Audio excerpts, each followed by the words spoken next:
Hello everyone, তো চলো আজকেও তোমাদের সাথে ছোট্ট করে আরেকটা মিনি ব্লগ শেয়ার করি। তো সেদিন বেরিয়েছিলাম একটু দরকারে, আর দরকারটা ছিল বাজারে, কিন্তু শুধুমাত্র বাজারে যাওয়ার জন্য তো আমি বেরোইনি। তো যাই হোক, একটু ঘুরেও নিয়েছিলাম। আর তোমরা যারা রানাঘাটে থাকো তারা তো বুঝতেই পারছো যে এটা কোন জায়গা।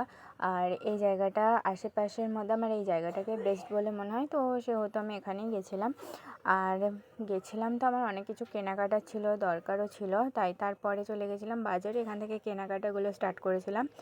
আর আমার মেন দরকার ছিল এই লাইটের দোকানে, যেহেতু আমার কাজের জন্য কিছু লাইটের প্রয়োজন ছিল, তাই চলে গেছিলাম। আর এই দোকানে লাইটসগুলো মানে এক একটা এক এক রকমের কালার, আর প্রত্যেকটা ছিল সুন্দর। আমার তো মানে নিজে কনফিউজড হয়ে গেছিলাম যে কোনটা ছেড়ে কোনটা নেব। তো যাই হোক, শেষমেশ নিয়েছিলাম। নেওয়ার পরে চলে গেছিলাম একটু খাওয়া দাওয়া করতে, কারণ বেরিয়ে যদি খাওয়া দাওয়া না করলাম তাহলে কি করলাম। তো যাই হোক, আমরা গেছিলাম এই রেস্টুরেন্টে। আর যেহেতু সেদিন ছিল প্রচণ্ড গরম, তাই অর্ডার করেছিলাম লস্যি। আর লস্যিটা খেতে তো দুর্দান্ত ছিল।